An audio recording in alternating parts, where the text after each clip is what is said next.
Everybody got drinks? Yeah. Right, let's crack on. Ladies and gentlemen, as father of the bride, I have the pleasure of making the first speech. I should probably warn you that I have very little practical experience as a public speaker. If you've lived in a house full of women for 20 years, you'll understand what I mean. I've had very few opportunities where to speak, and even fewer when somebody's been listening. For those of you that don't know, I'm Andy, the very proud father of our beautiful bride. And on behalf of my Helen and Dan's parents, Helen, Carl, and the stars of the show, Mr. and Mrs. Williams, it's a pleasure to welcome the friends and relatives of both families to Deepest, Norfolk. Today's celebration is more special by the distances many of you have travelled to share their special day. Many from Manchester and some from further still. Ben, Louise and Tobias, thank you.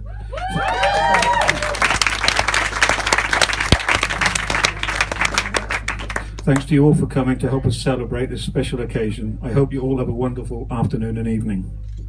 At this point, I would like to propose the first toast of the day. Sadly, there are important people missing from all our families, and whilst they may not be here in body, they are in our hearts, and I'm sure looking down, raising a glass from the best seats in the house to these two. Ladies and gentlemen, absent family and friends.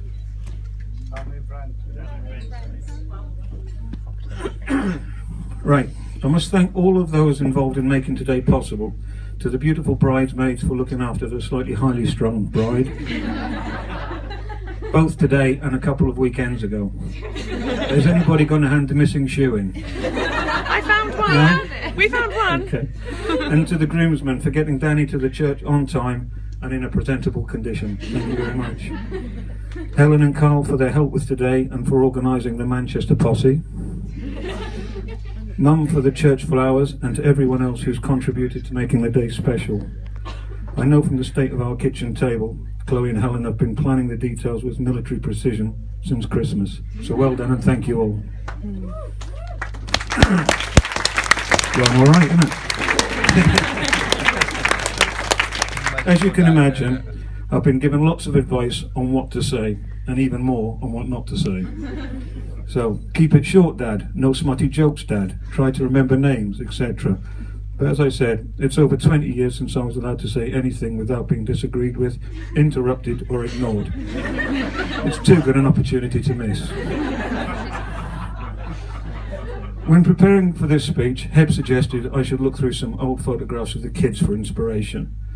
There were hundreds, but one stood out in particular. It was a picture of our little girl. It's a picture of our little girl lying on the floor in front of her mother, dribbling, gurgling, and trying to take a few wobbly steps. Looked like a hell of a hen night.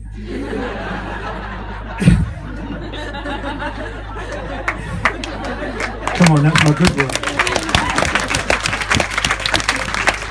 Fathers are naturally biased about their daughters, but I'm sure you'll all agree Chloe looks stunning today.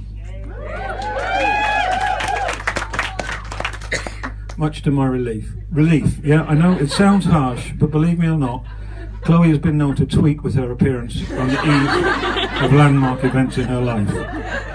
As an example, 14th birthday party. Our dark-haired daughter, decided blonde. Blonde was to be the hair colour of choice for the party. And to save Mum and Dad a few quid, which I can't knock, she invested in a home bleach kit. Perfect. What could go wrong? Within hours, a thin-lipped mother and a tearful daughter were standing in the hairdressers, asking an alarmed stylist what could be done to save the shock of brilliant white straw-dry hair, modelled by the goth version of Wurzel Gummidge.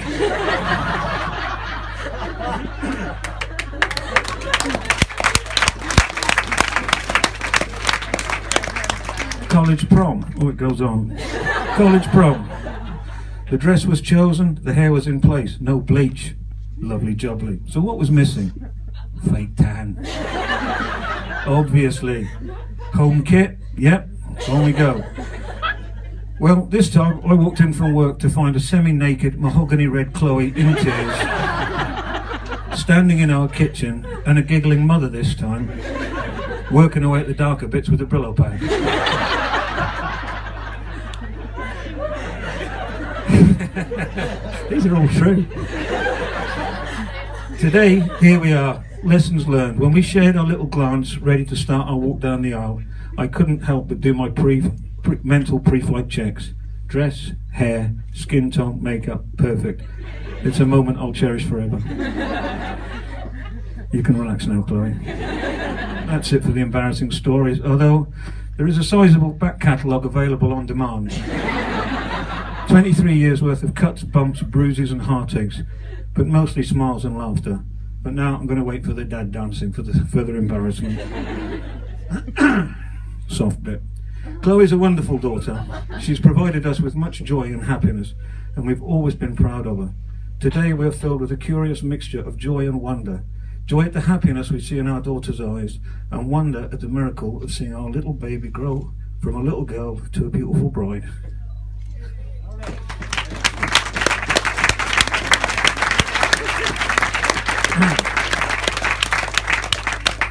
Now she begins a new phase in her life, and there's another man to whom she will turn to for love and protection.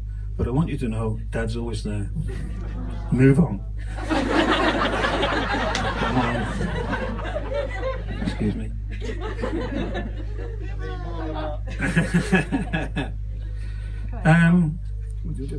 After asking Helen and I for Chloe's hand, Danny chose the high-risk strategy of proposing to Chloe at our Christmas dinner in front of parents, grandparents, uncles, aunts, cousins, in fact, most of Chloe's family and friends, and some YouTube viewers. In fairness, apart from Chloe, that was a pretty tough crowd. But he pulled it off with some style, and here we are today. Since we've known Danny, we've come to realise how special he is to Chloe, and what a great son-in-law he will be. Danny, I hope you've always felt welcome in our home, but now I'd like to take the opportunity to welcome you into our family. Tradition dictates I should offer advice and on the secrets of a happy marriage. Well, Heb and I have been together for 30 years, married for 26. Honestly, I haven't got a clue. So, it must be down to my beautiful, fabulous... Hang on, that's not how you spell... Have you been tinkering with this? Seriously, marriage isn't easy, but in my opinion, it is worth it. So, advice to the happy couple. Danny, number 1, women are to be loved, not understood. There's no challenge in a marriage that can't be overcome by one or more of the following. I was wrong. You were right. Yes, dear. And I love you. And number 3, help around the house. I've never heard of a wife shooting her husband while he was ironing or washing up. And to Chloe. Number 1, Chloe, when you want something from Danny, just ask for it. He's a man, hints won't work. You found and married your partner, don't spend the next 20 years tweaking.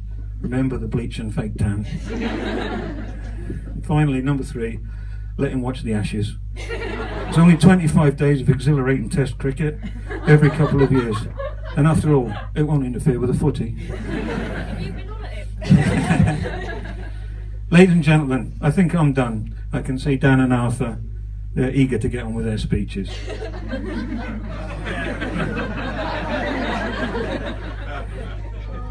My final job is to propose a toast to the happy couple. This I do with great pride. Please stand. Chloe and Danny, long life, good health and happiness. May your love be modern enough to survive the times and old-fashioned enough to last forever. Chloe and Daniel. Chloe and Daniel.